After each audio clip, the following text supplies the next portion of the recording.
बिस्मिल्लाहिर्रहमानिर्रहीम।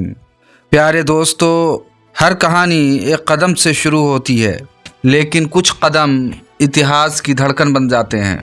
एक साधारण बालक जो ईरान के एक शांत शहर में जन्मा, लेकिन नियति ने उसे साधारण नहीं रहने दिया।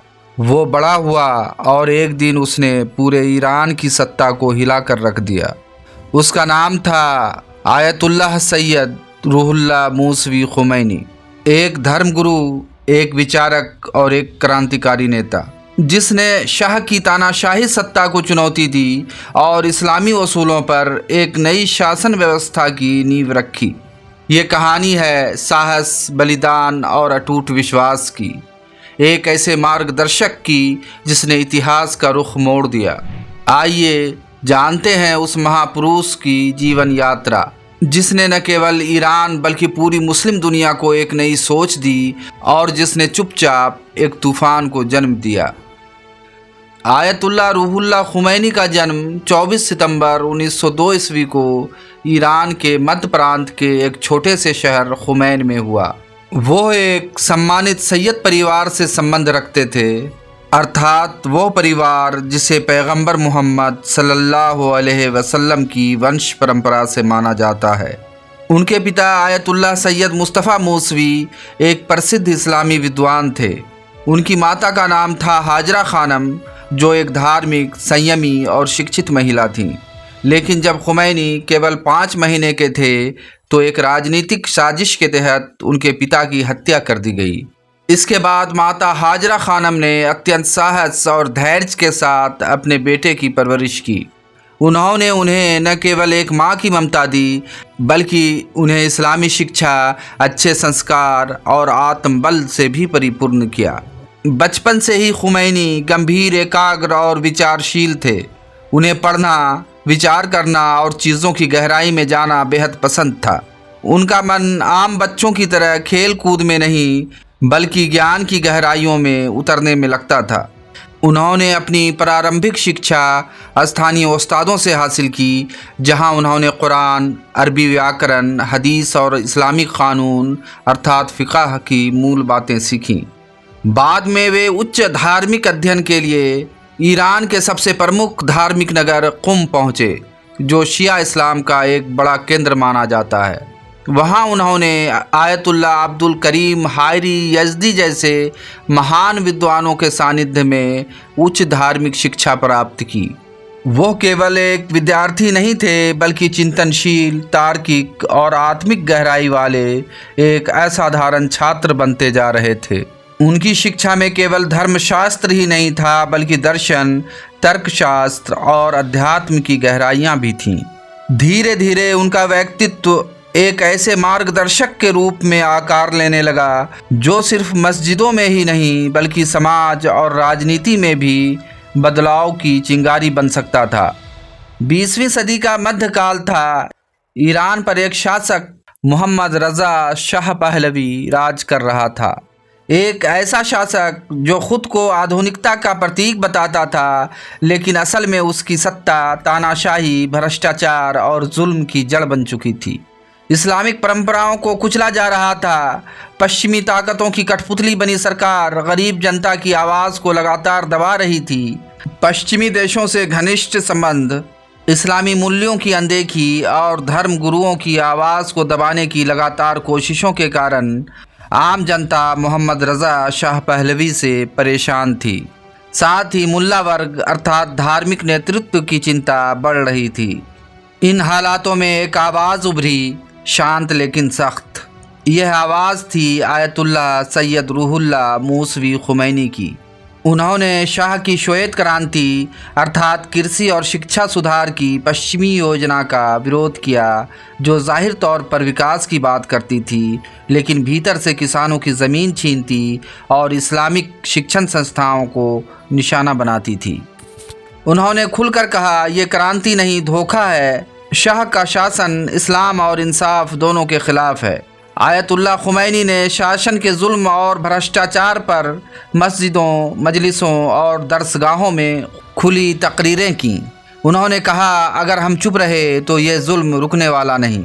1963 ईस्वी में जब शाह ने इस्लामिक शिक्षा और मदरसों पर हमला करवाया, तब आयतुल्लाह खुमैनी ने कुम शहर में हजारों लोगों की भीड़ के सामने शाह के विरुद्ध एक ऐतिहासिक भाषण दिया और उसे इस्लाम का दुश्मन कहा। उन्होंने खुले शब्दों में कहा, शाह अमेरिका का गुलाम है और उसका शासन इस्लाम के खिलाफ है। बस यही क्षण था जब सत्ता डर गई। उसी रात उन्हें उनके घर से गिरफ्तार कर लिया गया, लेकिन गिरफ्तारी से लोग डरे नहीं बल्कि सड़कों पर उतर आए। तेहरान, कुम, मशहद, हर शहर में विरोध प्रदर्शन फूट पड़ा। सड़कों पर लोगों के लबों पर एक ही नाम, खुमैनी था। शाह को समझ आ गया कि केवल जेल में डालकर वो इस आवाज़ को नहीं रोक सकता। 1964 ईस्वी में खुमैनी को जबरन निर्वासन में पहले तुर्की भेजा गया, उसके बाद इराक के नजफ शहर में निर्वासित कर दिया गया। आयतुल्लाह खुमैनी जो इस संघर्ष के केंद्र बिंदु थे, उनका शरीर भले देश से बाहर था, लेकिन उनकी आवाज़, सोच और आंदोलन अब हर शहर, हर मस्जिद और हर दिल में पल रहा था। खुमैनी का निर्वासन उनकी आवाज़ को खामोश नहीं कर सका। इराक के नजफ शहर में रहने के दौरान उन्होंने शिया विद्वानों के बीच न केवल धार्मिक शिक्षा दी बल्कि एक राजनीतिक इस्लामी चेतना की भी नींव रखी। वो अक्सर कहते थे, धर्म सिर्फ इबादत नहीं, इंसाफ और इनकलाब का रास्ता है। 1960 और 70 के दशक में आयतुल्लाह खुमैनी ने कई गुप्त पत्र लिखे जो छात्रों, इस्लामी विद्वानों और समाज के सजग मनुष्यों तक पहुँचे। इन पत्रों में उन्होंने शाह की नीतियों की तीव्र आलोचना की और एक ऐसे इस्लामी समाज की कल्पना की जो न्याय और आत्मसम्मान पर आधारित हो। धीरे धीरे यह चेतना मस्जिदों की दीवारों से निकलकर बाजारों की हलचल तक पहुंची। किताबों के पन्नों से उठती यह सोच अब सड़कों की धड़कन बन चुकी थी। यह कोई साधारण आंदोलन नहीं बल्कि एक इनकलाब की बुनियाद थी। 1970 ईस्वी में उन्होंने विलायत फ़क़ीह का सिद्धांत प्रस्तुत किया, यानी एक ऐसा शासन जिसमें इस्लामी न्यायविद अर्थात फ़क़ीह समाज का मार्गदर्शन करें। 1978 ईस्वी आते आते देश भर में बड़े पैमाने पर आंदोलन शुरू हो चुके थे। छात्रों, मौलवियों, मजदूरों और यहाँ तक कि आम नागरिकों के द्वारा शाह की सत्ता के खिलाफ लगाए गए क्रांतिकारी नारों से देश गूंज रहा था। जगह जगह शाह की तस्वीरें जलाई जा रही थीं, खुमैनी के पोस्टर छप रहे थे और हर जुबां पर एक ही नाम, खुमैनी था। इस बढ़ते जनदबाव से घबरा कर शाह ने उन्हें इराक से भी निकलवाया, मगर यह साजिश भी नाकाम रही। अब आयतुल्लाह खुमैनी ने फ्रांस के पेरिस में पनाह ली। वहाँ से उन्होंने रेडियो और प्रेस कॉन्फ्रेंस के माध्यम से दुनिया को अपनी बात बताई। वे कहते थे, हम केवल शाह को नहीं बल्कि हर उस व्यवस्था को बदलना चाहते हैं जो इंसानियत का गला घोंटती है। इधर ईरान की सड़कों पर क्रांति की आग भड़क उठी थी, उधर शाह की सेना खुद बगावत पर उतारू थी। कई फौजी अधिकारियों ने आदेश मानने से इनकार कर दिया और जवानों ने बगावत करके प्रदर्शनकारियों का साथ देना शुरू कर दिया।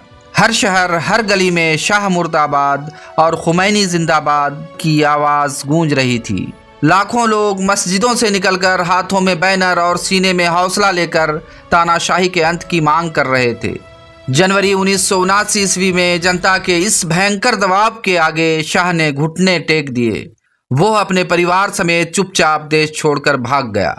और फिर आया 1 फरवरी 1979 ईस्वी, वो तारीख जो केवल कैलेंडर में दर्ज नहीं है बल्कि वो आज भी लाखों दिलों की दीवार पर खुदी हुई है। एक विमान तेहरान के मेहराबाद अंतर्राष्ट्रीय हवाई अड्डे पर उतरा, जिसमें सवार थे 15 सालों से निर्वासित लेकिन करोड़ों दिलों की धड़कन सैयद आयतुल्लाह रूहुल्लाह मूसवी खुमैनी। जैसे ही विमान की सीढ़ियां नीचे आईं, कैमरे की लेंसों में दुनिया ने देखा आंखों में हजारों सालों की रोशनी लिए हुए एक बुजुर्ग का चेहरा। सड़कों पर 20 लाख से भी ज्यादा लोगों का जनसैलाब उमड़ पड़ा, कुछ पैदल, कुछ बसों की छतों पर, कुछ अपने बच्चों को कांधों पर लिए हुए। फूलों की बारिश हो रही थी। सलाम रहबर, सलाम रहबर जैसे नारों की गूंज के बीच हर चेहरा मुस्कुरा रहा था, जैसे अब जुल्म का अंधेरा मिट चुका हो। काले चादरों में लिपटी महिलाएं, हाथों में कुरान लिए नौजवान, सब उस एक इंसान का स्वागत कर रहे थे जो उनके अरमानों को मंजिल देने आए थे। कुछ ही हफ्तों में शाह समर्थित अंतरिम सरकार गिरा दी गई। फिर आता है 1 अप्रैल 1979 ईस्वी का दिन, जनता ने अपने मत से इतिहास का रुख मोड़ दिया और जनमत संग्रह के जरिए इस्लामी गणराज्य की नींव रख दी। इसी के साथ इस्लामिक रिपब्लिक ऑफ ईरान का उदय हुआ। अब ईरान पर न तो शाह का निरंकुश शासन था और न ही किसी विदेशी ताकत का दबाव, बल्कि इस्लाम, न्याय और जनता की हुकूमत कायम थी। आयतुल्लाह खुमैनी, जिन्हें कभी खामोश करने की साजिशें रची गई थीं, जिन्हें निर्वासन में डालकर मिटा देने की कोशिशें की गई थीं, आज वही बन चुके थे वली फ़कीह अर्थात इस्लामी गणराज्य ईरान के सर्वोच्च नेता। उनकी वापसी सिर्फ एक व्यक्ति की जीत नहीं, बल्कि उस आवाज़ की जीत थी जो तानाशाही के सन्नाटे को चीर गई थी। एक क्रांति अपने अंजाम तक पहुंची थी और अब एक नया युग शुरू हो रहा था।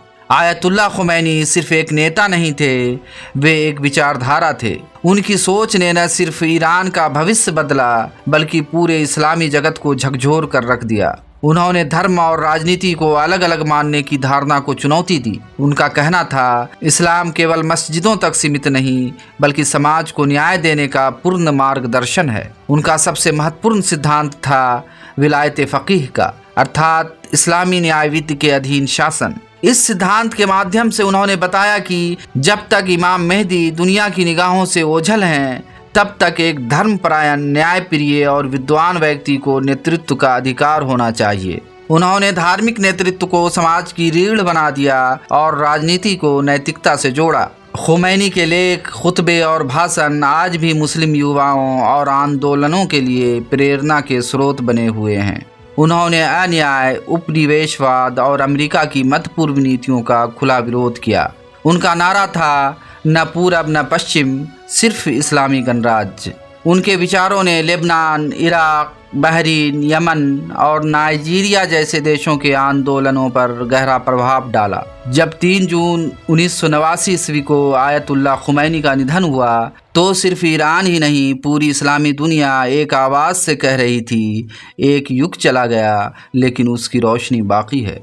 आयतुल्लाह खुमैनी के विचार आज भी जिंदा हैं, हर उस सोच में जो जुल्म के खिलाफ उठती है और हर उस दिल में जो सच्चाई और इंसाफ से रोशन है। यह सिर्फ एक व्यक्ति की कहानी नहीं थी, यह एक विचार की कहानी थी जो जुल्म के अंधेरे में भी जलता रहा।